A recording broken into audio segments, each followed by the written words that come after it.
তো এই গল্পের শুরুতে আমরা দেখতে পারি একটা বুকিকে, যে যখনই তার গাড়ির মধ্যে ওঠার ট্রাই করছিল তখনই পেছন থেকে কেউ একজন শ্যুট করে তাকে মেরে ফেলে, আর পরবর্তীতে তার ডায়েরিটাকেও চুরি করে সেখান থেকে নিয়ে যায়।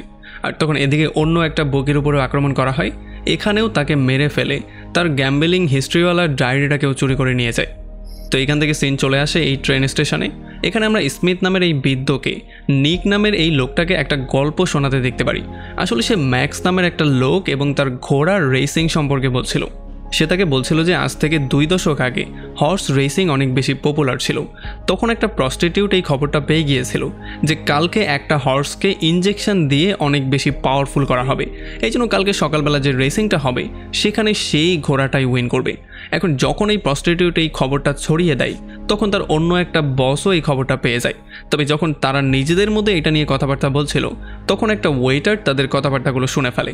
এই জন্য সে তার ভাতিজা ম্যাক্সকে কল দিয়ে সেই ঘোড়ার উপরে সমস্ত টাকাগুলো লাগিয়ে দেওয়ার জন্য বলে।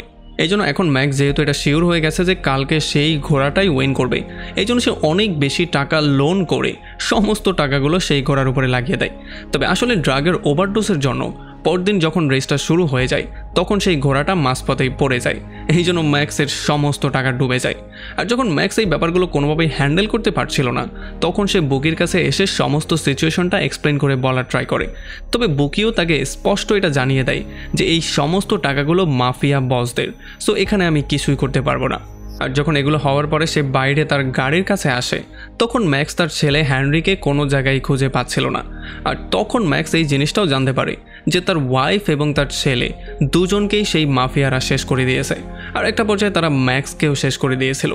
এখন যখন এই স্টোরিটা নিকও খুবই মন দিয়ে শুনছিল তখন হঠাৎ এই স্টোরির মাঝখানে স্মিথ দাঁড়া হয়ে যায়, আর সে নিকের ঘাড়ের মধ্যে একটা বাড়ি মেরে তাকে সেখানে বেহুশি করে ফেলে। আর এরপর সে তাকে সেখান থেকে একটা ট্রাকের মধ্যে ভরে সোজা নিয়ে আসে নিউ ইয়র্কের দিকে। আর তখন এদিকে নিউ ইয়র্কে আমরা স্লেবিন নামের একটা ছেলেকে দেখতে পারি যে কিনা তার বাসায় শেভ করছিল। তবে তখনই তার দরজায় একটা নক হয়ে যায়, আর এই জন্য যখন সে গিয়ে দরজাটা খুলে তখন সে লেন্ডসি নামের এই মেয়েটাকে দেখতে পারে। এখন এই মেয়েটা মধ্যে আসার পরে পুরোপুরি শক্ট হয়ে যায়, কারণ সে তার বন্ধুর নিকের সঙ্গে মিট করতে এখানে এসেছিল, আর এই ফ্ল্যাটটা আসলে নিকেরই ফ্ল্যাট। তবে সে এই ছেলেটাকে দেখার পরে পুরোপুরি শক্ট এই জন্য হয়ে যায় কারণ এই ছেলেটাকে সে কোনোদিনও আগে দেখতে পায়নি। তখন স্লেবিন তাকে বলে যে সে আসলে নিকেরই বন্ধু, কালকে রাতের বেলায় সে নিউ ইয়র্কে শিফট হয়েছে। তবে তারপর থেকে হঠাৎই নিক কোথায় যেন গায়েব হয়ে গেছে। সে না নিককে খুঁজে পাচ্ছে না তার ফোনটাকে সে খুঁজে পাচ্ছে, মানে সে কোনোভাবেই তার ফোনের সঙ্গে কানেক্ট করতে পারছে না। এখন এখানে কথাবার্তার মাঝখানেই স্লেবিন লেন্ডসির সঙ্গে ফ্লার্টিংও করা শুরু করে, আর লেন্ডসিরও এই ব্যাপারগুলো অনেক বেশি মজাই লাগছিল। এই জন্য আস্তে আস্তে কথাবার্তার ঘনিষ্ঠ হয়ে তারা একে অন্যকে পছন্দও করা শুরু করে দিয়েছিল। তবে তখন আবার লেন্সি তাকে জিজ্ঞেস করে যে তোমার নাকের উপরে কি হয়েছে। তখন স্লেবিন তার নিজের গল্পটা বলা শুরু করে। সে তাকে বলে যখন তার জব চলে গিয়েছিল তখন সে ঘরটাকে ছেড়ে তার গার্লফ্রেন্ডের সাথে থাকার জন্য তার গার্লফ্রেন্ডের বাসায় চলে এসেছিল। তবে সেখানে এসে সে দেখতে পারে তার সফটওয়্যারের মধ্যে তো কারো হার্ডওয়্যারই ঢুকে আছে। এই জন্য প্রচণ্ড রাগের মাথায় সে তার বন্ধু নিকের সঙ্গে থাকার জন্য ফাইনালি নিউ ইয়র্কে চলে আসে। তবে যখন সে এয়ারপোর্টে ল্যান্ড করে তখন একটা লোক এসে তার কাছে সিগারেট চাওয়া শুরু করে। তবে যখন সে তাকে বলে দেয় যে সে সিগারেট খায় না তখন সেই লোকটা তার কাছে টাকা চাওয়া শুরু করে। তবে যখন সে তাকে টাকা দিতে অস্বীকার করে তখন সেই লোকটা তার মুখের মধ্যে জোরে একটা পাঞ্চ করে তাকে সেখানে ফেলে রেখে দিয়ে চলে যায়। এখন এগুলো শোনার পরে লেন্সি তাকে নিয়ে একটু মজা করা শুরু করে। সে বলে যে তোমার সাথে এতগুলো ধোঁকা একই দিনে হয়ে গেছে, এইটা তো খুবই ইন্টারেস্টিং একটা ব্যাপার। আর যখন তারা এগুলো নিয়ে কথাবার্তা বলছিল তখনই হঠাৎ করে তার ঘরের ফোনটা বেজে ওঠে। এই জন্য তারা মনে করছিল হয়তোবা নিক কল দিয়েছে। তবে ফোনটা পিক করার সঙ্গে সঙ্গেই কলটা কাট হয়ে যায়।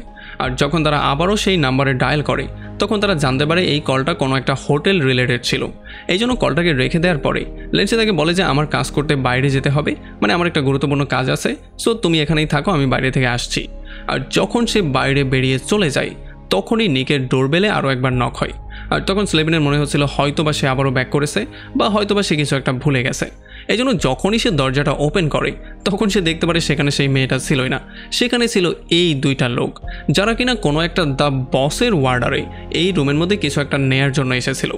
এখন এই গুন্ডা দুইটা স্লেবিনকেই নিক মনে করছিল, এই জন্য তারা তাকে হুমকি দিয়ে বলছিল যে তোমাদেরকে আমাদের বস মানে দ্য বস তার সঙ্গে মিট করার জন্য ডেকেছে। তবে তখন স্লেবিন তাদেরকে বলছিল যে আপনারা আমাকে ভুল বুঝছেন, কারণ আপনারা যাকে খুঁজছেন আমি সেই লোক না, আমি তো এখানে কালকে রাতেই থাকার জন্য এসেছিলাম।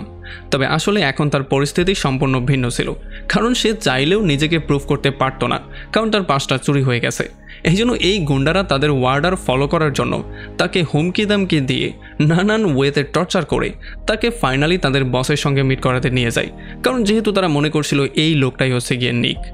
যাই হোক, এরপরে তারা তাকে ধরে একটা স্পেশাল বিল্ডিংয়ে নিয়ে আসে, যেই বিল্ডিংটা সমস্ত মাফিয়াদের আড্ডাখানা হিসেবে পরিচিত ছিল। এখানে আসার সঙ্গে সঙ্গেই সে গিয়ে মিট করে দ্য বসের সঙ্গে, যদিও সে দ্য বসকে প্রথমেই বুঝিয়ে বলার ট্রাই করে যে আপনি ভুল মানুষকে তুলে নিয়ে এসেছেন, কারণ আমি নিক না, আমার নাম হচ্ছে স্লেভিন। তবে দ্য বস তাকে বলছিল যে আসলে যেহেতু সেটা নিকের অ্যাড্রেস আর সেই অ্যাড্রেস থেকে তোমাকে পাওয়া গেছে, সো আমি আর কিছুই শুনতে চাই না। এখন তোমাকে $96,000 পরিশোধ করতে হবে, কারণ তুমি সেগুলো আমার থেকে ঋণ নিয়েছিলে। তবে এগুলো শোনার পরে স্লেভিনের অবস্থাও খারাপ হয়ে যায়, কারণ $96,000 তো দূরে থাক, তার কাছে 96 সেন্ট পর্যন্ত ছিল না, কারণ তার পার্সে যেই কয়েক ডলার পড়েছিল সেগুলো তো চুরি হয়ে গেছে। এখন বেচারার কাছে একটা তোয়ালে ছাড়া আর কিছুই নেই। তবে তখন দ্য বস তাকে অন্য একটা অফারও দেয়। সে বলে যে যদি তুমি আমার সবচেয়ে বড় রাইভাল রাবির ছেলেকে মেরে ফেলতে পারো, তাহলে হয়তোবা আমি তোমার এই পুরো দেনাটাকে পরিশোধ করে দিব, মানে এটাকে মাফ করে দিব। এখন যেহেতু স্লেভিনের কাছে অন্য কোনো অপশনও ছিল না, এই জন্য সে দ্য বসের পুরো কথাটাকে শোনা শুরু করে, মানে রবির ছেলে সম্পর্কে আরও বেশি জানা শুরু করে। তখন দ্য বস তাকে বলে যে রবির ছেলে ফ্যারি হচ্ছে গিয়ে গে, সো তোমাকে তার সাথে গিয়ে ইন্টিমেট হতে হবে বা তাকে যেই কোনো ওয়েতে ফুসলে ফাসলে তোমার কাছে এনে তাকে শেষ করে দিতে হবে। এই কাজটা যত দ্রুত করা যায় ততই উত্তম। এখন যেহেতু স্লেভিনের কাছে অন্য কোনো অপশনও নেই, এই জন্য সে তার কথায় সায় দিয়ে সেখান থেকে জীবন নিয়ে কোনো রকমে বেরিয়ে চলে আসে। তবে তার বেরিয়ে যাওয়ার পরেই আমরা দেখতে পারি দ্য বস তার অন্য একটা কিলারের সঙ্গেও কথাবার্তা শুরু করে। আসলে এই লোকটার নাম ছিল স্মিথ, যাকে আমরা গল্পের শুরুতে দেখতে পেয়েছিলাম। আর এখন আমরা সমস্ত বাস্তবতাটাও বুঝতে পারি। আসলে আমরা জানতে পারি দ্য বস স্মিথকে হায়ার এই জন্য করেছিল কারণ সে চাইছিল সে গিয়ে যাতে রাবির ছেলেকে শেষ করে দেয়। তবে এখন তাদের স্লেভিনকে এই জন্য দরকার ছিল কারণ সমস্ত দায়ভারটা তো কারো মাথায় আবার চাপাতে হবে, এই জন্য তারা স্লেভিনের মাথায় সমস্ত দায়ভারটা চাপানোর প্ল্যানিং করেছিল। আর এদিকে যখন স্লেভিন সেই হোটেল থেকে বাইরে আসছিল, তখন দুইটা লোক লুকিয়ে লুকিয়ে তার পিকচারগুলো ক্লিক করে ফেলে। আর এরপর তারা তাদের বস ব্রিকোকে সমস্ত ফটোগুলো পাঠিয়ে তার সম্পর্কে ডিটেল কালেক্ট করার জন্য বলে। আসলে আমরা জানতে পারি এই দুইটা লোক ছিল সিক্রেট ডিটেকটিভ, যারা কিনা তাকে ফলো করছিল, মানে নিক মনে করে ফলো করছিল। যাই হোক, এখান থেকে যখন আবারও স্লেভিন নিকের বাসায় ব্যাক করে, তখন সে এখানে লেন্সিকেও পেয়ে যায়, যে কিনা অলরেডি এই রুমের মধ্যে ছিল। আসলে এখন লেন্সি চাইছিল যাতে করে স্লেভিন সেই হোটেলে গিয়ে নিকের সম্পর্কে খোঁজখবর নেয়, যেই হোটেল থেকে সকালবেলা তাদেরকে কল দেওয়া হয়েছিল। তাছাড়া সে তাকে বলছিল সেই হোটেলের একটা কর্মচারীকেও আমি ভালো করে চিনি, হয়তোবা সে আমাদের সাহায্য করলেও করতে পারে। তবে এই সমস্ত কথাবার্তাগুলোর মাঝখানেই লেন্সের অ্যাপার্টমেন্টে ফোন বাজা শুরু হয়ে যায়। এই জন্য সে দ্রুত সেই ফোনটাকে পিক করতে চলে যায়। সে চিন্তা করছিল হয়তোবা সেই এমপ্লয়ি তাকে কল দিয়েছে, যে কিনা তাদেরকে কোনো ইনফরমেশন দিতে চায়। এখন যখন স্লেভিন সেই হোটেলে যাওয়ার জন্য রেডি হওয়া শুরু করে, তখনই তার দরজায় আরও একবার ডোরবেল বাজে। আর যখন সে দরজাটা ওপেন করে, তখন সে দেখতে পারে তার সামনে আরও দুইটা গুন্ডা দাঁড়িয়ে আছে। যদিও সে তাদেরকে বলার ট্রাই করছিল যে সে সেই লোকটার না, মানে সে নিক না, তবে সেই গুন্ডারাও তার কোনো কথা শোনে না। তারা তাকে জোর করে আবারও গাড়িতে তুলে আবারও তাদের বসের কাছে নিয়ে যাওয়া শুরু করে। আর তখন আমরা জানতে পারি আসলে তাকে সেই হোটেলের সামনে নিয়ে আসা হয়, যেই হোটেল থেকে একটু আগে সে বের হয়েছিল। তবে এইবার তাকে নিয়ে যাওয়া হয় তার অপোজিট সাইডের হোটেলে। মানে এখন আমরা জানতে পারি তাকে ধরে নিয়ে আসা হয়েছে দ্য বসের সবচেয়ে বড় রাইভাল রাবির সঙ্গে মিট করার জন্য। আর তখন এই ব্যাপারটা আমরা জানতে পারি যে দ্য বসের সামনের বিল্ডিংয়েই রবি থাকতো। আসলে তারা একটা সময় একসঙ্গেই কাজ করতো, তবে এরপরে তাদের মধ্যে একটা ঝামেলা হয়ে যাওয়ার জন্য তারা আলাদা আলাদা দুইটা অফিস খুলে নিয়েছে। এখন তারা যদিও একে অন্যের সামনেই থাকে, তবে তাদের সমস্ত গ্যাং এবং সমস্ত ইনকাম সোর্সগুলো ভিন্ন হয়ে গেছে। এখন এখানে আসার পরে যখনই সে গিয়ে রাবির সঙ্গে মিট করে, তখন আবারও সেই একই প্রসেস আমরা দেখতে পারি সে তাকে কনভিন্স করার ট্রাই করছিল যে সে আসলে নিক না, তার নাম হচ্ছে স্লেভিন। তবে তার আইডি কার্ড চুরি হয়ে গেছে, এই জন্য সে নিজেকে প্রুফও করতে পারছিল না। তবে আমরা দেখতে পারি রাবি কোনোভাবেই তাকে বিশ্বাস করতে চাইছিল না। তার মনে হচ্ছিল এই লোকটাই হচ্ছে নিক, কারণ সেই অ্যাপার্টমেন্টে তাকে ছাড়া আর কাউকেই খুঁজে পাওয়া যায়নি। এই জন্য সে তাকে স্পষ্ট ভাষায় জানিয়ে দেয় যে তুমি আমার থেকে যেই $33,000 লোন করেছিলে, যদি সেই লোন তুমি 30 ঘন্টার মধ্যে পরিশোধ না করো, তাহলে তোমাকে মেরে ফেলা হবে, কারণ তোমাকে অনেক সময় দেওয়া হয়েছে, এর চেয়ে বেশি সময় আমি চাইলেও দিতে পারবো না। যদিও এটা শোনার পরে স্লেভিনের মাথা অনেক বেশি গরম হয়ে যায়। এই জন্য সে তাকে বলছিল যে যেই টাকা আমি নেইনি সেই টাকা আমি কেন পরিশোধ করব। তবে আমরা দেখতে পারি রাবি তার কোনো কথাই শুনছিল না। সে তাকে লাস্ট ওয়ার্নিং দিয়ে দ্রুত বিল্ডিং থেকে ভাগিয়ে দেয়। আর তখন আমরা দেখতে পারি রাবির কাছেও স্মিথ চলে আসে। আর তখন এই ব্যাপারটা আমাদের সামনে ক্লিয়ার হয়ে যায় যে আসলে স্মিথ ডাবল গেম খেলছিল, মানে সে ডাবল এজেন্ট হয়ে দুইজনের থেকেই টাকা ইনকাম করছিল আর দুইজনের পক্ষেই কাজ করছিল। এখন এখানে রবি স্মিথকে বলে যে আমি চাই তুমি দ্য বসকে শেষ করে দাও, যেটার জন্য অলরেডি আমি হাফ পেমেন্ট তোমার ব্যাংকে পাঠিয়ে দিয়েছি, আর দ্য বসকে শেষ করে দেওয়ার পরে বাকি হাফ পেমেন্ট তোমার ব্যাংকে পাঠিয়ে দেওয়া হবে। তবে সে তাকে এটাও জিজ্ঞেস করে যে আসলে তোমার এই স্লেবিন নামের লোকটাকে কেন দরকার। আর তখন স্মিথ তাকে বলে যে তার সাথে আমার কিছু পার্সোনাল ম্যাটার আছে যেগুলোর হিসেব নিকেশ করা বাকি আছে। আর তখন এই ব্যাপারটা আমরা জানতে পারি যে আসলে না দ্য বসের না রাবির স্লেবিনকে দরকার ছিল, স্লেবিনকে তো স্মিথের কথায় তারা দুজনেই তাদের কাছে ডেকেছিল। তো এখান থেকে যখন স্লেবিন আবারও নিকের অ্যাপার্টমেন্টে ব্যাক করে তখন এখানে সে আবারও লেন্সিকে পেয়ে যায় যে অলরেডি তার জন্য ওয়েট করছিল। এখানে লেন্সি তাকে বলে যে সে সেই হোটেলে গিয়েছিল যেই হোটেল থেকে সকালবেলা তাদেরকে কল দেওয়া হয়েছিল। এখানে তার সেই বন্ধুর সাহায্যে সে সেই তথ্যটাও খুঁজে বের করেছিল। সে জানতে পেরেছিল তাকে কল দিয়েছে স্মিথ নামের একটা লোক, আর এরপরে সে লিফটে তার বন্ধুর সাহায্যে সেই স্মিথের একটা পিকচারও ক্লিক করেছিল। তবে এই পিকচারটা দেখার পরেও স্লেবিন স্মিথকে চিনতে পারে না। অফকোর্স সে তাকে এখন পর্যন্ত দেখতেই পারেনি, সো তার চেনার তাকে কথাও না। আর এগুলো শোনার পরে স্লেবিন লেন্সিকে সমস্ত ঘটনাগুলো বলা শুরু করে যেগুলো আজকে সারাদিন তার সাথে হয়েছে। সে বলছিল যে প্রথমে দ্য বসের লোকজন এসে আমাকে তুলে নিয়ে গিয়েছিল, এরপরে রাবির লোকজন এসে আমাকে তুলে নিয়ে গিয়েছিল। তারা দুজনেই হচ্ছে রাইভাল, আর তারা দুজনেই আমার কাছে টাকা পায়। আর আমি সারাটা দিন শুধু এই জিনিসটা প্রমাণ করতেই ব্যস্ত ছিলাম যে আমার নাম নিক না, আমার নাম হচ্ছে স্লেবিন। যাই হোক, এখন স্লেবিন ফাইনালি সিদ্ধান্ত নিয়ে ফেলে সে দ্য বসের ওয়ার্ডার ফলো করে রাবির ছেলেকে শেষ করে দেবে। এখন এটা নিয়ে কথাবার্তা বলতে সে বসের অফিসেও চলে আসে, আর সে তার কাছে 7 দিনের সময় চায়। তবে দ্য বস তাকে শুধুমাত্র 3 দিনেরই সময় দেয়। তবে যখন এখান থেকে স্লেবিন চলে যাওয়ার ট্রাই করছিল তখন দ্য বস আবার তাকে ডাক দিয়ে বলে যে চলো একটা চেস গেম খেলি, যদি গেমটা তুমি উইন করো তাহলে তোমাকে 7 দিন সময় দেওয়া হবে, আর যদি গেমটা আমি উইন করি তাহলে ডিলটা 3 দিনের মধ্যেই কমপ্লিট করতে হবে। তো এখন যখন গেমটা শুরু হয়ে যায় তখন দ্য বস সমস্ত ব্যাপারগুলো স্লেবিনের কাছে ক্লিয়ার করে বলা শুরু করে। সে বলে যেই ফেরি নামের লোকটাকে তুমি মারতে যাবে সে সবসময় অনেকগুলো গার্ড দিয়ে প্রোটেক্টেড অবস্থায় থাকে, তাছাড়া তার গলায় একটা লকেটও আছে যেখানে একটা বাটন আছে। যদি সে কখনো ইনসিকিউর ফিল করে তখন সে সেই বাটনে প্রেস করলে 5 সেকেন্ডের মধ্যেই অনেকগুলো গার্ড এখানে চলে আসবে। আর এই সমস্ত ব্যাপারগুলো শোনার পরে স্লেবিন এই জিনিসটা ক্লিয়ারলি বুঝতে পারে যে আসলে সে যাকে মারতে যাচ্ছে যদি সে তাকে মারতে না পারে তাহলে তাকে আলুভর্তা করে ফেলা হবে। তবে এখানেই হচ্ছে গল্পের আসল টুইস্ট, কারণ স্লেবিন মনে করছিল হয়তোবা সে আলুভর্তা হবে নয়তো সে তাকে আলুভর্তা করবে, কিন্তু দ্য বস প্ল্যানিংটা একটু ভিন্ন রকম করেই করছিল। সে চিন্তা করছিল যখন স্লেবিন ফেরিকে মারার জন্য তার কাছে যাবে তখন সে তাদের দুজনকেই শ্যুট করে মেরে ফেলবে, যাতে করে সবার কাছে সে এই জিনিসটা বোঝাতে পারে যে তারা দুজন যেহেতু গে এই জন্য তারা দুজনেই সুইসাইড কমিট করেছে। আর তখন চেসের গেমের রেজাল্টটাও চলে আসে যেখানে স্লেবিন হেরে যায়। এই জন্য দ্য বস তাকে 3 দিনের আলটিমেটাম দিয়ে বলে যে তোমাকে ডিলটা 3 দিনের মধ্যেই কমপ্লিট করতে হবে। এই জন্য ফাইনালি যখন স্লেবিন সেই হোটেল থেকে বাইরে বেরিয়ে চলে আসে তখন আমরা দেখতে পারি সেই দুইটা ডিটেকটিভ আবারও তার পিকচার ক্লিক করা শুরু করে। যদিও তারা নিক নামের সেই লোকটাকে খুঁজছিল, কিন্তু এখন তারা স্লেবিনকে দেখার পরে পুরোপুরি কনফিউজ হয়ে যায়, কারণ তারা বুঝতেই পারছিল না যে এই লোকটা আসলে কে। তো এরপরে যখন স্লেবিন আবারও নিকের অ্যাপার্টমেন্টে ব্যাক করে তখন এইবারও সে লেন্সিকে সেখানে পেয়ে যায় যে তার জন্যই ওয়েট করছিল। তবে এইবার লেন্সি তাকে খুবই গুরুত্বপূর্ণ কিছু নিউজ দেয়। সে তাকে বলে যে সে যেই হসপিটালে কাজ করে সেই হসপিটালেই আজকে রাবির একটা বুকির লাশ এসেছে, আর ডিটেকটিভ ব্রিকও এসে এখানে সমস্ত ব্যাপারগুলো পর্যবেক্ষণ করেছিল, আর সে তাকে এটা জানিয়ে গেছে যে রিসেন্টলি 2টা বুকির মৃত্যু হয়ে গেছে। এখন হয়তোবা এই কাজগুলো নিকই করেছে, আর এগুলোর দায়ভার এড়ানোর জন্য সে এখান থেকে পালিয়ে গেছে, আর সমস্ত দোষটা তোমার ঘাড়ে চাপিয়ে দিয়েছে, কারণ এখন যেহেতু তুমি তার অ্যাপার্টমেন্টে আসো, আর হয়তোবা সেই স্ট্রেঞ্জার লোকটাকে সেই টাকা দিয়েছে যে তোমাকে পাঞ্চ করে তোমার পকেট থেকে মানি ব্যাগ এবং তোমার আইডি কার্ড চুরি করে নিয়ে গেছে। এখন এই সমস্ত ব্যাপারগুলো হয়তোবা তোমাকে ফাঁসানোর একটা বড় প্ল্যান হতে পারে। আমরা দেখতে পারি সে এখানে আরও নানান কথাবার্তা বলে, তবে সে লাস্টে তাকে এটা বলে যায় যে আজকে রাতের বেলা আমরা ডিনার করতে যাচ্ছি, এটা হচ্ছে ফাইনাল কথা।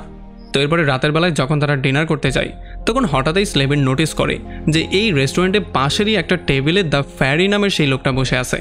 এই জন্য তার মাথার মধ্যে কিছু একটা ঘোরাফেরা করা শুরু করে। আর একটু পরে যখন ফ্যারি ওয়াশরুমে যায় তখন ডিটেকটিভ রিকো তাদেরকে ফলো করছিল।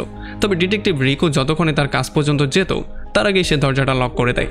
আর একটু পরে যখন স্লেবিন বাইরে আসে তখন সে লেন্সিকে বলে যে সে একটা গে হওয়ার নাটক করে ফ্যারির সঙ্গে একটা ডেটও ফিক্স করে ফেলেছে, মানে যে কোনো সময় তারা দুজন একটা ডেটে যেতে পারে। তাছাড়া তার ডিটেকটিভ রিকোর সঙ্গে কথাবার্তা হয়েছে যে তাকে এটা স্পষ্ট করে জানিয়েছে যে সে নিককে ধরার খুবই কাছাকাছি অবস্থায় ছিল, তবে হঠাৎই নিক কোথায় যেন গায়েব হয়ে গেছে। তবে এখন সেই ব্যাপারটা খুবই স্পষ্টভাবে জানে যে হয়তোবা দ্য বস, রাবি এবং স্লেবিনের মধ্যে কোনো না কোনো একটা কানেকশন তো অবশ্যই আছে। যাই হোক, এখান থেকে ফাইনালি তারা তাদের রুমে ব্যাক করে আর আজকের রাতটা তারা দুজন খুব ভালো করেই এনজয় করে। এরপরে পরদিন সকালবেলা যখন সে ফ্ল্যাট থেকে বাইরে আসে তখন হঠাৎই ডিটেকটিভরা তাকে ধরে ফেলে আর তাকে একটা ভ্যানের মধ্যে ভরে তার নাম, ঠিকানা, সমস্ত ডিটেলগুলো ভালো করে জিজ্ঞেস করা শুরু করে। আর যখন তারা তার সম্পর্কে তেমন কিছুই বের করতে পারে না তখন তারা তাকে আবার ছেড়েও দেয়। একটু পরে স্লেবিনের সঙ্গে মিট করার জন্য দ্য বসের 2টা লোক চলে আসে, যারা তাকে একটা স্যুট ধরিয়ে দিয়ে চলে যায়। আসলে তারা এই স্যুটটা দিয়েছিল ফেরির সঙ্গে ডেটে যাওয়ার জন্য। আর যখন স্লেবিন ডেটের জন্য ফেরির রুমের কাছে চলে আসে তখন আমরা দেখতে পারি দ্য বসের লোকজন ফেরির সিকিউরিটি গার্ডদেরকে গাড়ির মধ্যেই শেষ করে দিয়েছিল। আর যখন সে মধ্যে আসে ফেরির সঙ্গে কথাবার্তা বলা শুরু করে তখন সুযোগ পাওয়ার সঙ্গে সঙ্গেই স্লেবিন একটা গান বের করে ফেরির পেটের মধ্যে শ্যুট করা শুরু করে। তবে যখন ফেরি একেবারে আহত অবস্থায় ছিল তখনই এখানে স্মিথও চলে আসে। আর স্মিথ এসে সাথে সাথেই সময় নষ্ট না করে সোজা সে সোজা ফেরির উপরে শ্যুট করে। আর এখানে আমরা মুভির আরও একটা নতুন টুইস্ট পেয়ে যাই। আসলে আমরা জানতে পারি যে স্লেবিন এবং স্মিথ তারা দুজন একসাথেই কাজ করত। এই জন্য স্লেবিন দৌড়ে চলে আসে একটা গাড়ির দিকে, কারণ গাড়ির ডিকি থেকে তাকে একটা লাশ বের করতে হবে। আর আমরা দেখতে পারি স্মিথ তখন ফেরির লকেটের মধ্যে বাটনটাকে প্রেস করে দেয়। আর যখন এখানে সেই গ্যাংস্টাররা চলে আসে তখন এক এক করে সে সবাইকে শ্যুট করে মেরে ফেলে। আর অন্যদিকে যখন স্লেবিন সেই লাশটা নিয়ে আসে তখন আমরা দেখতে পারি এটার অন্য কারো লাশ ছিল না, এটা ছিল নিকেরই লাশ। এরপর তারা দুজন তাদের কাপড় চোপড়গুলোকে এক্সচেঞ্জ করে দেয় যাতে করে দেখে মনে হয় যে হয়তোবা স্লেবিনের মৃত্যু হয়ে গেছে। আর যখন তারা বাইরে বেরিয়ে চলে আসে তখন আমরা দেখতে পারি সেখানে বিশাল বড় একটা ব্লাস্টও হয়ে যায়। এখন এই ব্লাস্টটা করার পরে মানে ফেরিকে শেষ করার পরে স্মিথ সোজা চলে আসে দ্য বসের কাছে আর লিফটের মধ্যেই সে তার 2টা লোককে শেষ করে দেয় আর সোজা চলে আসে বসের রুমের মধ্যেই। আর তখন অন্যদিকে আমরা দেখতে পারি স্লেবিন সোজা চলে আসে রাবির রুমের মধ্যে। আসলে স্লেবিন রাবিকে সেই $33,000 দেওয়ার জন্য এসেছিল, যেই $33,000 সে নিকের কাছ থেকে পেত। তবে যখনই রবি খুশিতে সেই ব্রিফকেসটাকে ওপেন করে তখন সে দেখতে পারে এটা পুরোপুরি খালি পড়ে আছে। আর তখনই স্লেবিন তার উপরে আক্রমণ করে তাকে সেখানে বেহুশ করে কোথায় যেন গায়েব করে নিয়ে আসে। যাই হোক, এর একটু পরে যখন দ্য বস এবং হেনরি জ্ঞান ফিরে পায় তখন তারা দেখতে পারে তারা দুজন একসাথেই বাধা অবস্থায় ছিল আর কোনো একটা গোপন জায়গায় তাদেরকে বন্দি করা হয়েছিল। আর তখন আমরা দেখতে পারি স্লেবিন তাদের দুজনের সামনে চলে আসে আর স্লেবিন তাদেরকে সমস্ত ব্যাপারগুলো ক্লিয়ার করে বলে। মানে এখানে আমরা মুভির সবচেয়ে বড় টুইস্টটা পেয়ে যাই। এখানে সে বলছিল যে আজ থেকে অনেকগুলো বছর আগে যখন দ্য বস এবং রাবি সেই স্ক্যামটা করেছিল, মানে ঘোড়াকে ড্রাগ দিয়ে ঘোড়ার রেসে উইন করার যে স্ক্যামটা, সেটার মধ্যে একটা লোককে ফাঁসিয়ে দেওয়া হয়েছিল, যেই লোকটার নাম ছিল ম্যাক্স। আর সেই লোকটাকে পরবর্তীতে মেরেও ফেলা হয়েছিল, যার কিনা হেনরি নামের একটা ছেলেও ছিল।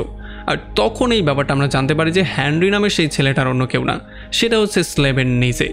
তো এখন এই সমস্ত ব্যাপারগুলো শোনার পরে তারা দুজনেই পুরোপুরি শকড হয়ে যায়, কারণ তারা তো ম্যাক্সের পুরো ফ্যামিলিকেই শেষ করে দিয়েছিল, তাহলে তার ছেলে আবার জীবিত কী করে রয়ে গেল। আসলে তখন এই জিনিসটা আমরা জানতে পারি যে আসলে ম্যাক্সের ছেলে হেনরিকে মারার জন্য যেই শুটারকে পাঠানো হয়েছিল সেই শুটার আর অন্য কেউ ছিল না, সেটা ছিল স্মিথ নামের এই লোকটা, যে কিনা হেনরির উপরে গান পয়েন্ট করেও ফেলেছিল। তবে এত ছোট একটা বাচ্চাকে সে চাইলেও মারতে পারতো না, এই জন্য সেই বাচ্চাটাকে শ্যুট না করে তার নিজের সঙ্গে রাখার সিদ্ধান্ত নেয়। আর আস্তে আস্তে করে সে তাকে পেলে বসে বড় করে। আর পরবর্তীতে তারা দুজন মিলেই তাদের দুইজন বকিকে শেষ করে দেয় আর তাদের ডায়েরিগুলোকে অ্যানালাইজ করে তাদের জুয়ার সমস্ত তথ্যগুলো খুঁজে বের করে। আর এখান থেকেই তারা নিক নামের এমন একটা লোককে খুঁজে পেয়ে যায় যে কিনা দ্য বস এবং রাবি দুজনের থেকেই টাকা হাওলাত নিয়ে রেখেছিল। আর এই জন্য স্মিথ গিয়ে নিকের সঙ্গে মিট করে তাকে শেষ করে দিয়েছিল, যাতে করে তারা আইডি সে চুরি করতে পারে আর খুব সহজেই তার ফ্ল্যাটের অ্যাক্সেসও নিতে পারে। আর আমরা দেখতে পারি স্লেবেন নিজে ইচ্ছা করে দ্য বসের ছেলেকে শ্যুট করে মেরে ফেলেছিল, যাতে করে তার এটা মনে হয় যে তার গ্যাং ওয়ারের জন্য এই কাজটা হয়েছে। আর সে নিজের রাবির ছেলেকে মারার জন্য সমস্ত রকম ট্রাই করা শুরু করে। এই জন্য যখন দ্য বস রাবির ছেলেকে মারার জন্য স্মিথকে অ্যাজ এ শুটার হিসেবে হায়ার করে তখন স্মিথ স্লেবিনকেও এখানে ডেকে নিয়ে আসে, কারণ স্লেবিনের সঙ্গেই তার পুরো প্ল্যানিংটা ছিল, যেটা কিনা দ্য বস কোনোভাবেই জানতে পারেনি। আর অন্যদিকে যখন রবি দ্য বসকে মারার জন্য স্মিথকে অ্যাজ এ শুটার হিসেবে হায়ার করে তখন সে এখানেও স্লেবিনকে চায়। সে বলে দেয় যে তুমি আমাকে স্লেবিন দিয়ে দাও, তাহলে আমি দ্য বসকে শ্যুট করে মেরে ফেলবো। এই জন্য সে তাকে স্লেবিনও দিয়ে দেয়। মানে আমরা বুঝতে পারি তারা অনেক দিন ধরে খুবই পারফেক্ট ওয়েতে একটা প্ল্যানিং করেছিল। যাই হোক, এখন সমস্ত পরিচয় পর্ব শেষ করার পরে আমরা দেখতে পারি স্লেবেন তাদের দুজনের মুখের মধ্যেই পলিথিন দিয়ে ঢেকে দেয়, যাতে করে তাদেরকে সে সেই রকম ওয়েতেই মারতে পারে যেই রকম ওয়েতে তার বাবাকে মারা হয়েছিল। তাছাড়া সে তাদের দুজনের ছেলেকেই শেষ করে দিয়েছিল, যাতে করে তারা এই জিনিসটা বুঝতে পারে যে যখন তার বাবা তার ছেলের মৃত্যুর খবর পেয়েছিল তখন সে কেমন ফিল করেছিল। আর তখন এদিকে আমরা জানতে পারি স্মিথ লেন্সিকেও শ্যুট করে মেরে ফেলে, কারণ লেন্সি তার একটা পিকচার ক্লিক করেছিল, যেটার কারণে তার এবং স্লেবিনের আইডেন্টিটি রিভিল হওয়ার একটা চান্স ছিল। এদিকে ব্রিকোর কাছে তার বস কল দিয়ে বলে যে যেই ছেলেটার পিকচার তুমি আমাদের কাছে পাঠিয়েছো তার কোনো পাস্ট রেকর্ড আমাদের হিস্ট্রিতে নেই। আসলে এই লোকটা তো নতুনই একটা লোক, যে কিনা নতুন এই শহরে এসেছে। তবে এগুলো শোনার পরে ব্রিকো পুরোপুরি শক্ট হয়ে যায়। কিন্তু তখনই তার এই জিনিসটা মনে পড়ে যায় যে আসলে যেই ঘোড়াটার উপরে ম্যাক্স সমস্ত টাকাগুলো লাগিয়েছিল সেই ঘোড়াটার নামও স্লেভেন ছিল। আর তখন এই জিনিসটাও আমরা জানতে পারি যে আসলে ব্রিকোই হচ্ছে সেই খুনি যে কিনা তার নিজের মাথা থেকে দেনার চাপ কমানোর জন্য স্লেভেনের মাকেও গুলি করে মেরে ফেলেছিল। আর তখনই আমরা দেখতে পারি হঠাৎ করেই তার গাড়ির পেছনে স্লেভেন চলে আসে, যে কিনা ব্রিকোকে শ্যুট করে সেখানেই মেরে ফেলে। আর এমন করেই সে তার এই মাস্টার প্ল্যানটাকে কমপ্লিট করে, মানে তার বাবা মায়ের মৃত্যুর বদলা নেয়। তবে আসলে লেন্সের মৃত্যুটা আমাদের কাছে খুবই শকিং ছিল, কারণ সে না কাউকে খুন করেছে, না কাউকে খুন করার চেষ্টা করছিল, আর না সে বস বা র্যাবের জন্য কাজ করছিল। সে তো বরং স্লেভেনকে সাহায্য করছিল। তাহলে তাকেই কেন শ্যুট করে মারা হলো? তো চলুন তাহলে তাকে এখনই জীবিত করে ফেলি। আসলে আমরা দেখতে পারি যখন স্লেভেন একটা ট্রেন স্টেশনে ছিল তখনই তার সঙ্গে মিট করতে লেন্সি চলে আসে। আর তখন এই ব্যাপারটা আমরা জানতে পারি যে সে লেন্সিকে আগে থেকেই এটা বলে দিয়েছিল যে যেহেতু তুমি তার পিকচার ক্লিক করেছো, হয়তোবা সে তোমাকে শ্যুট করে মারার ট্রাই করতেও পারে। এই জন্য তুমি আগে থেকেই একটা বুলেট প্রুফ জ্যাকেট এবং কিছু ব্লাড স্যাম্পল শরীরে লাগিয়ে রেখো, যাতে করে তার মনে হয় যে সে তোমাকে মেরে ফেলেছে, আর পরবর্তীতে আমরা দুজন মিলে এখান থেকে পালিয়ে চলে যাব। তবে সবচেয়ে ইন্টারেস্টিং ব্যাপার হচ্ছে যখন তারা এখান থেকে পালিয়ে যাওয়ার ট্রাই করছিল তখনই এখানে স্মিথ চলে আসে, যে কিনা আগে থেকেই এই ব্যাপারটা জানতো যে তারা দুজন একে অন্যকে ভালোবাসে। তবে এখন কোশ্চেন হচ্ছে যদি সে আগে থেকেই জানতো তারা একে অন্যকে ভালোবাসে, তাহলে সে গুলি চালাতে কেন গেল? যাই হোক, আমরা দেখতে পারি স্মিথ এই সমস্ত ব্যাপারগুলো দেখার পরেও, মানে লেন্সিকে সামনাসামনি পাওয়ার পরেও তার উপরে শ্যুট করে না, মানে এখন সে তাকে আর কিছুই বলে না। এরপরে স্মিথ স্লেভেনকে তার বাবার পুরনো একটা ঘড়ি দেয়, ঘড়িটা দিয়েই সে এখান থেকে বেরিয়ে চলে যায়। আর মুভির লাস্টে আমরা দেখতে পারি কিভাবে জোয়ান স্মিথ স্লেভিনকে না মেরে তার বাসায় নিয়ে গিয়েছিল এবং পরবর্তীতে তার ছেলের মতোই বড় করেছিল। আর এমন একটা ইন্টারেস্টিং পয়েন্টে এই পুরো মুভিটা এখানেই শেষ হয়ে যায়।